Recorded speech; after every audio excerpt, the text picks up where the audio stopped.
Hello friends, I hope कि आप लोग बिल्कुल ठीक होंगे। आज मैं आपके साथ एक अजीब से फ्लैट का पुरस्कार किस्सा शेयर कर रही हूँ। आइए सुनते हैं।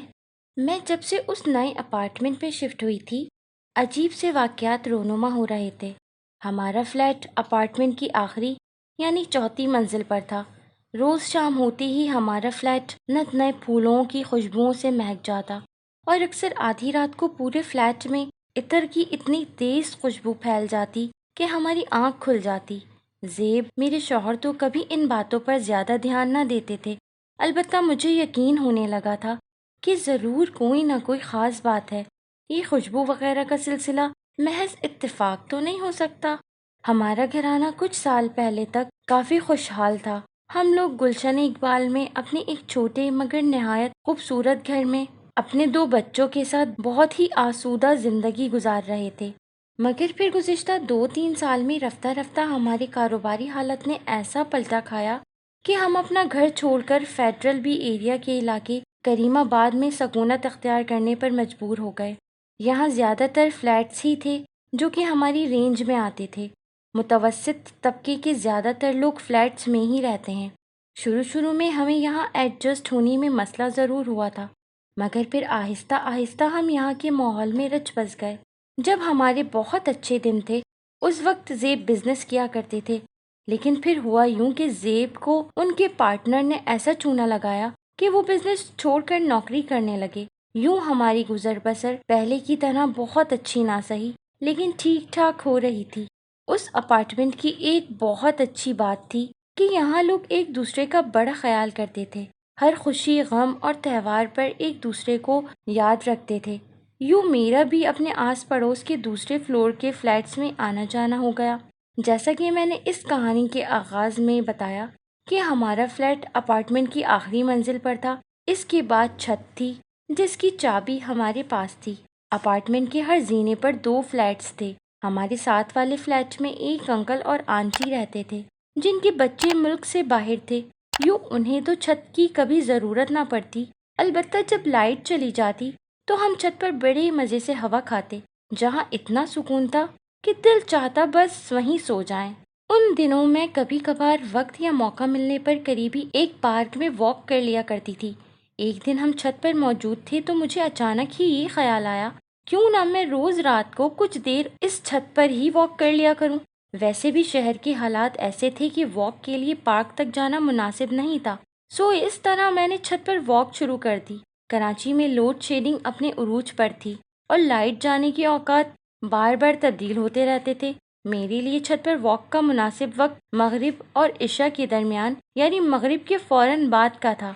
अभी मुझे छत पर वॉक करते हुए तीसरा दिन ही था कि अचानक मुझे वही फूलों की खास खुशबू छत पर भी महसूस हुई, और ये खुशबू तो इस कदर तेज थी कि एक लम्हे को मेरा सर चकरा गया। खैर, उस रोज़ के बाद मुझे ये खुशबू छत पर वॉक के दौरान रोज़ाना ही महसूस होने लगी। मैं रोज़ाना तकरीबन आधा घंटा छत पर वॉक करती और फिर जब मैं नीचे फ्लैट में आती तो पसीने के बावजूद मुझ में फूलों की वही खुशबू रची बसी होती। एक दिन मैं हस्बे मामूल वॉक कर रही थी कि अचानक मुझे लगा कि कोई बड़ा ही मज़ेदार हलवा बना रहा हो। पहले तो ख्याल आया फ्लैटों में अक्सर एक दूसरे के किचन से खाने पकाने की खुशबू आती रहती है, मगर ये खुशबू तो ऐसी थी कि जैसे कोई मेरे पास छत पर ही हलवा बना रहा हो। अचानक ही मेरे दिल में ये ख्याल आया कि जो भी कोई ऐसा मज़ेदार हलवा बना रहा है वो थोड़ा सा मुझे भी भिजवा दे। न जाने क्यों उस हलवे की खुशबू से मेरा दिल ललचा रहा था। मैं वॉक से फारिग होकर नीचे फ्लैट में आई तो ज़ेब ने बताया कि कोई बच्चा ये ट्रे देकर गया है कि बाजी को दे दीजिएगा। मैंने उस ढकी हुई ट्रे को खोल कर देखा तो मेरा मुंह खुला का खुला रह गया, क्योंकि उस प्लेट में भाप उड़ाता हलवा उसी खुशबू के साथ मेरी आंखों के सामने मौजूद था। यकीन जानिए वो हलवा इस कदर लजीज था कि मैंने अपनी जिंदगी में कभी ना खाया था। ज़ेब से जब मैंने छत पर हलवे की खुशबू वाली बात का जिक्र किया तो वो फिर मेरा मजाक उड़ाने लगे। बेवकूफ़, वहमी औरत, अरे आस पड़ोस में कितने फ्लैट और दूसरे ब्लॉक्स हैं, किसी के घर से भी ये न्याज आ गई होगी। तुम बस आम खाओ, पेड़ ना गिनो। क्या आप मेरी इस बात पर यकीन करेंगे कि उसके बाद अक्सर ऐसा होता कि मैं सिर्फ खाने की ही नहीं, जिस चीज़ की भी ख्वाहिश करती وہ کسی نہ کسی صورت پوری ہو جاتی۔ مجھے اکثر ایسا لگتا کہ مختلف لذیذ ترین کھانوں کی خوشبوئیں میرے لیے صرف مجھے ہی آ رہی ہیں، کوئی صرف میرے لیے ہی اتنا اہتمام کر رہا ہے، پھر وہ کھانا کسی نہ کسی طرح مجھ تک پہنچا دیا جاتا۔ اکثر ایسا بھی ہوتا کہ میں اپنے میاں جی سے کسی خاص ڈریس کی فرمائش کرتی یا بازار میں پسند کرتی، مگر زیب کی محدود آمدنی کی وجہ سے نہ خرید سکتی، تو پھر وہ ڈریس کسی نہ کسی طرف سے مجھے تحفے کی صورت میں مل جاتا۔ اب میں یہ بات بہت اچھی طرح سے جان اور مان چکی تھی کہ کوئی نادیدہ ہستی مجھ پر مہربان ہو گئی ہے، اور سچی بات تو یہ ہے کہ مجھے خود بھی اس نادیدہ ہستی سے ایک انسیت سی ہو چکی تھی، لیکن یہ بات میں نے خود اپنے تک محدود رکھی ہوئی تھی۔ وقت گزرنے کے ساتھ ساتھ میں اس معاملے میں محتاط سے محتاط ہوتی چلی گئی۔ شاید میری جگہ کوئی اور عورت ہوتی تو جانے اس ہستی سے کتنا فائدہ اٹھاتی، مگر میں نے کبھی ایسا نہ کیا، اپنی خواہشات کو بھی بے لگام نہیں ہونے دیا۔ بہت سوچ سمجھ کر سوچتی اور بولتی تھی کہ میرے منہ سے ایسا ویسا کچھ نہ نکلے کہ کہیں پوری نہ ہو جائے۔ ایک روز زیب آفس سے بہت جلدی گھر آ گئے، اور پھر یہ خبر کسی بم کی صورت میں مجھ پر گری کہ انہیں نوکری سے نکال دیا گیا ہے۔ کمپنی بہت خسارے میں چل رہی تھی، سو کافی سارے لوگ فارغ کیے گئے، ان میں سے ایک زیب بھی تھے۔ اس صورتحال کے بعد ایک طرف میں پریشان تھی تو دوسری جانب زیب بھی اپسیٹ تھے۔ نوکری تو خیر کوئی اور مل ہی جانی تھی، مگر اس میں کتنا عرصہ لگے گا اور اس عرصے میں ہم کس طرح گزارا کریں گے، یہ فکر ہم دونوں کو کھائے جا رہی تھی۔ ملک اور شہر کے حالات خراب ہونے کے باعث تمام تر کوشش کے باوجود زیب کسی اچھی نوکری سے محروم تھے۔ پھر ایک دن آخر کار حالات سے مجبور ہو کر میں نے اس اندیکھی ہستی سے وہ مدد لینے کا سوچا۔ میں چھت پر واک کرتے ہوئے مسلسل یہ کلمات ادا کرتی جا رہی تھی: اے اندیکھی مہربان ہستی، ہمیں کوئی راستہ دکھاؤ کہ خدا کے حکم سے ہمیں ہمارا رزق ملنا شروع ہو جائے۔ میں یہ کلمات کہتے کہتے رو پڑی تھی، کیونکہ اب زیب کی پریشانی مجھ سے دیکھی نہ جا رہی تھی۔ وہ روز نوکری کے لیے جاتے، مگر بات نہ بنتی یا بنتی تو تنخواہ بے حد معمولی ہوتی۔ اگلے ہی دن صبح لندن سے ارشد ماموں کی کال آ گئی۔ میرے یہ ماموں 10 سال ہوئے پاکستان سے لندن شفٹ ہو چکے تھے۔ کسی زمانے میں یہاں کراچی میں طارق روڈ پر ماموں کی مٹھائی کی مشہور دکان تھی۔ وہ اس زمانے میں نہایت ماڈرن اور آزاد خیال ہوا کرتے تھے، مگر جب سے میں نے ہوش سنبھالا، انہیں چہرے پر داڑھی سجائے، چوڑے ماتھے پر سجدے کا نشان لیے ایک نہایت عبادت گزار انسان کے روپ میں دیکھا۔ خیر، بات ہو رہی تھی ماموں کی مٹھائی کی دکان کی، تو وہ اپنا سارا کاروبار سمیٹ کر اپنے بچوں کے پاس لندن شفٹ ہو گئے تھے، اور اب اچانک اتنے عرصے بعد ان کی کال آنا میرے لیے کافی حیران کن تھا۔ مگر اس سے بھی زیادہ حیران کن بات انہوں نے مجھے یہ بتائی کہ وہ 2 روز پہلے پاکستان پہنچ چکے تھے اور اسی شام ہمارے گھر بھی آ رہے تھے۔ ماموں ہم سے بڑی محبت سے ملے، اور جب کسی کام سے زیب تھوڑی دیر کے لیے باہر گئے تو میں نے انہیں زیب کی نوکری اور اپنے حالات کے بارے میں سب کچھ بتا دیا۔ میری باتیں سن کر وہ بس بڑے معنی خیز انداز میں مسکراتے رہے، جو مجھے بہت عجیب لگا، اور پھر وہ اچانک اپنی جگہ سے یہ کہتے ہوئے اٹھے کہ چلو چھت پر وہاں ان کے سامنے معاملہ کرتے ہیں۔ ماموں کی یہ بات سن کر میں بری طرح چونک گئی، اور پھر چھت پر ماموں ٹھیک اسی جگہ جا کھڑے ہوئے جہاں سے مجھے وہ اشتہا انگیز خوشبوئیں آیا کرتی تھیں۔ میں وہ سب کچھ بہت حیرانی سے دیکھ رہی تھی کہ اچانک ماموں نے کہا: بیٹا، آج ایک وعدہ کرو کہ زندگی بھر کوئی نماز قضا نہ کرو گی۔ جی ماموں جان، میں وعدہ کرتی ہوں۔ میں روانی میں یوں بول رہی تھی کہ جیسے کوئی معمولی جواب دیتا ہے۔ شاباش بیٹا، اب نیچے چلو۔ میں فوراً ہی ماموں کے ساتھ نیچے آ گئی۔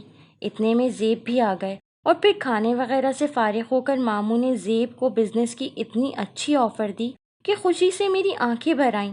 بیٹا، اب وہاں میرا دل نہیں لگتا، میں یہاں اب دوبارہ اپنا مٹھائی کا کاروبار شروع کرنا چاہتا ہوں۔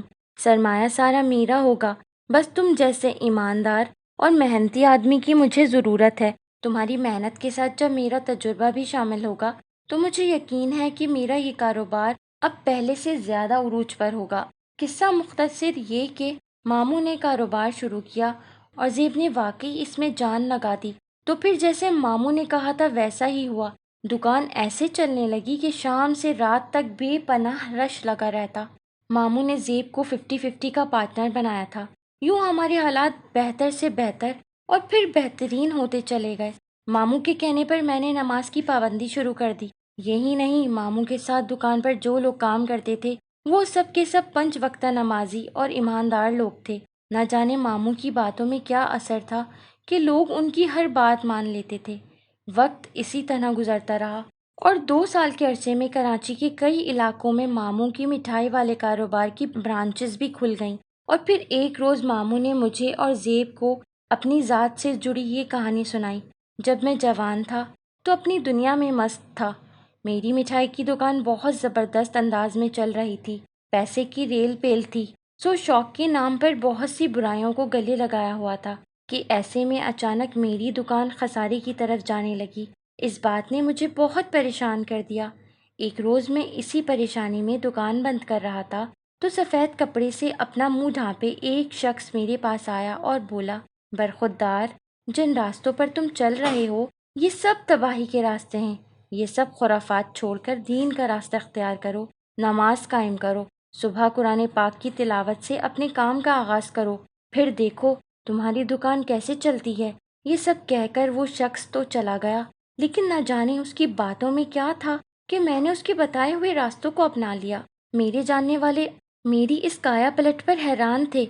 मेरी मिठाई की दुकान की आमदनी बढ़ती ही चली गई। अब मैंने इस हवाले से कुछ ख़ास बातें नोट करना शुरू कर दी।